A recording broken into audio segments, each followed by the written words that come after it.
जय हरी विठ्ठल मंडळींनो, नमस्कार मित्रांनो. कदाचित हा व्हिडिओ आज योगायोगाने तुमच्यापर्यंत आला असेल, पण अनेक भक्त अशा योगायोगालाही विठुरायाच्या कृपेची हाक मानतात.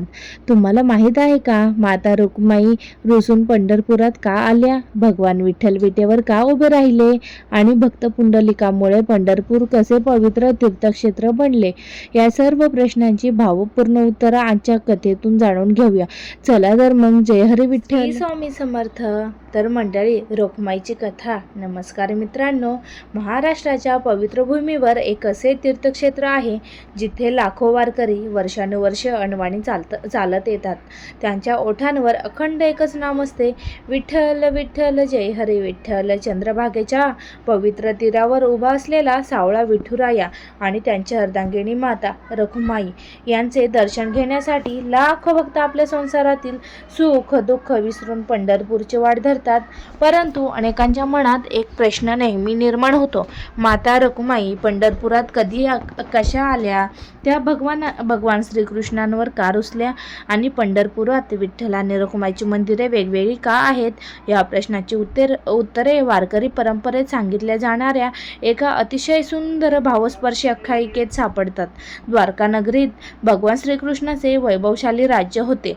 समुद्राच्या लाटांवर वसलेली सुवर्णनगरी, भव्य राजवाडे, ऋषीमुनींचा वावर, धर्म आणि न्यायाने भरलेले राज्य, सर्वत्र आनंद आणि समृद्धी होती. त्या राजवाड्यात भगवान श्रीकृष्णासोबत त्यांच्या अर्धांगिनी माता रुक्मिणी विराजमान होत्या. विदर्भ राजा भीष्मक यांच्या कन्या असलेल्या रुक्मिणी या साक्षात महालक्ष्मीचे रूप मानले जातात. त्यांनी श्रीकृष्णांना पती म्हणून मिळवण्यासाठी मोठा संघर्ष केला होता. आपल्या भावाचा विरोध पत्करून त्यांनी श्रीकृष्णासोबत विवाह केला. त्यामुळे त्यांचे प्रेम अत्यंत पवित्र, निस्वार्थ आणि दृढ होते. भगवान श्रीकृष्ण सर्वांवर समान प्रेम करत होते. भक्त, मित्र, ऋषी, गरीब, श्रीमंत प्रत्येकाला ते आपले मानत. त्यांच्या या विशाल प्रेमामुळे अनेक भक्त त्यांच्यावर जीवापाड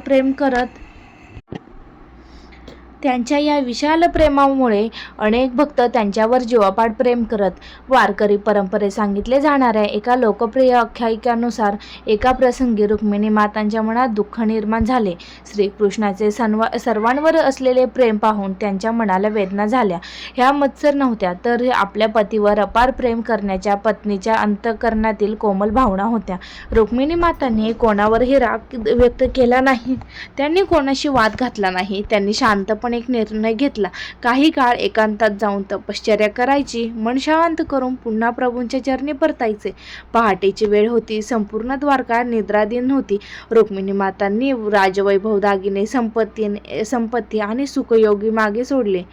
त्यांनी साधी वस्त्रे परिधान केली आणि भगवानांचे नाव घेत राजवाडा सोडला. त्यांचा प्रवास सुरू होता दिंडीरवनाच्या दिशेने. त्या काळी दिंडीरवन हे घनदाट जंगल, शांत वातावरण आणि तपश्चर्येसाठी प्रसिद्ध स्थान होते. पुढे याच भूमीला पंढरपूर म्हणून ओळख मिळाली. अनेक दिवसांचा प्रवास करून रुक्मिणी माता दिंडीरवनात पोहोचल्या. त्यांनी एका शांत स्थळी आसन घातले आणि श्रीकृष्णाचे अखंड ध्यान सुरू केले. राजमहालातील राणी आता एका साध्या तपस्विनीप्रमाणे जगत होती. त्यांच्या डोळ्यात अश्रू होते, पण ओठांवर श्रीकृष्णांचे नाव होते. द्वारकेत सकाळ झाली. राजवाड्यातील दासी नेहमीप्रमाणे माता रुक्मिणींच्या महालात गेल्या, पण महाल रिकामा होता. सर्वत्र शोधाशोध सुरू झाली. काही वेळात ही बातमी भगवान श्रीकृष्णापर्यंत पोहोचली. भगवान श्रीकृष्णांनी शांतपणे रुक्मिणीचा महाल पाहिला. त्यांना समजलं की रुक्मिणी माता कोणत्याही रागाच्या भरात निघून गेलेल्या नाही, तर मनातील वेदना घेऊन एकांत शोधण्यासाठी निघाल्या आहेत. श्रीकृष्णांनी तत्काळ आपल्या सेवकांना चारही दिशांना शोध घेण्याची आज्ञा दिली. अनेक दिवस शोध सुरू राहिला. शेवट एका ऋषींनी भगवानांना सांगितले, प्रभू, एक तेजस्वी स्त्री दिंडीरवनाच्या दिशेने गेली आहे. तिच्या चेहऱ्यावर दुःख होतं, पण तिच्या ओठावर तुमचं नाव होतं. हे ऐकताच भगवान श्रीकृष्ण स्वतः दिंडीरवनाच्या दिशेने निघाले. त्यांच्या मनात एकच इच्छा होती, रुक्मिणीची भेट घ्यायची आणि त्यांचा रुसवा दूर करायचा. प्रवास करत करत भगवान एका छोट्याशा आश्रमाजवळ पोहोचले. त्या आश्रमात एक तरुण आपल्या वृद्ध आई वडिलांची अत्यंत प्रेमाने सेवा करत होते. त्यांचं नाव होतं पुंडलिक. वारकरी परंपरेत पुंडलिकाचं नाव अत्यंत आदराने घेतलं जात, कारण त्याने आपल्या आई वडिलांमध्ये देवाचं रूप माहिलं होतं. त्याचं स्नान, भोजन, विश्रांती, औषधोपचार सर्व सेवा होते स्वतः करत असे. त्यासाठी आई वडिलांची सेवा ही सर्वात मोठी पूजा होती. भगवान श्रीकृष्ण आश्रमाच्या दारात येऊन उभे राहिले. पुंडलिकाने दाराकडे पाहिलं. त्याला दारात एक दिव्य तेज दिसलं. त्याने ओळखलं की साक्षात भगवान त्यांच्या दारी आले आहेत. तरी त्याने आई वडिलांची सेवा अर्धवट सोडली नाही. त्याने नम्रपणे हात जोडले आणि म्हणाला, प्रभू, माझी सेवा. त्यांनी साधी वस्त्रे परिधान केली आणि भगवानांचे नाव घेत राजवाडा सोडला. त्यांचा प्रवास सुरू झाला दिंडीरवनाच्या दिशेने. त्या काळी दिंडीरवन हे घनदाट जंगल होतं. वातावरण आणि तपश्चर्यासाठी प्रसिद्ध स्थान होते.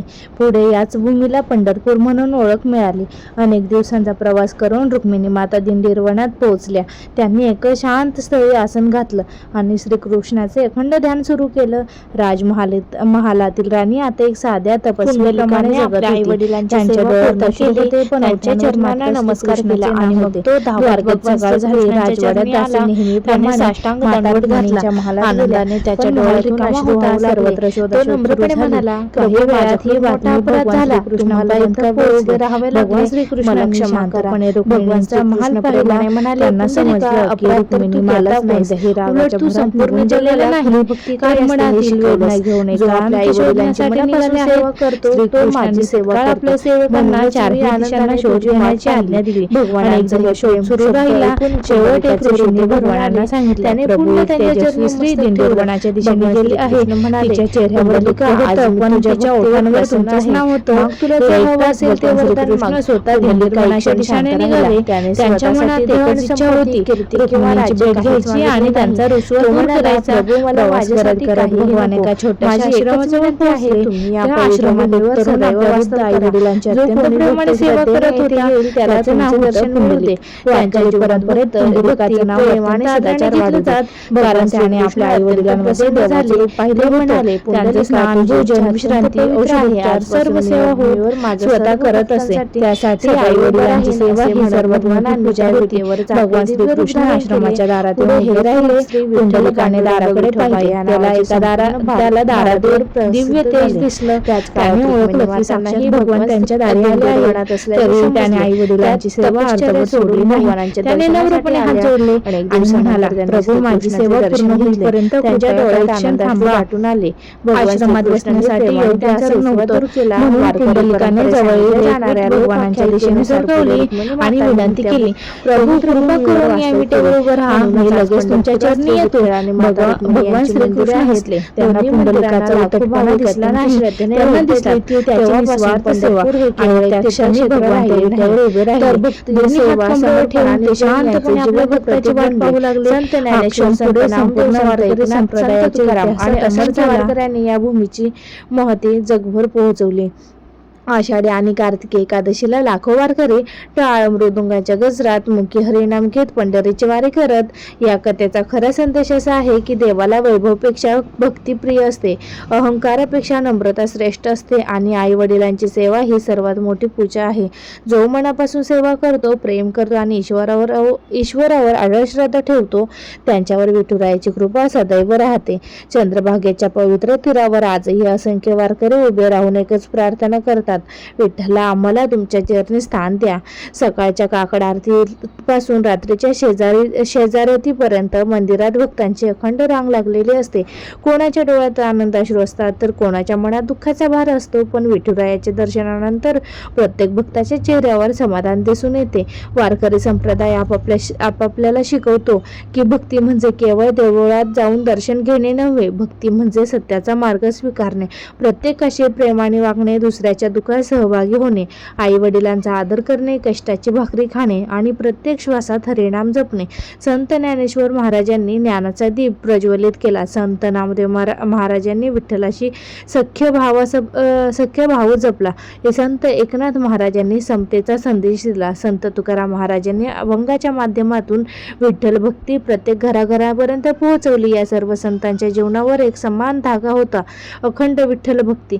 आजही जेव्हा आषाढी किंवा कार्तिकी वारी निघते तेव्हा हजारो दिंड्या टाळ, मृदंग आणि वाणीच्या गजरात पंढरीकडे मार्गक्रम करतात. वयाची, जातीची, श्रीमंतीची आणि गरिबीची कोणतीही भिंत तिथे उरत नाही.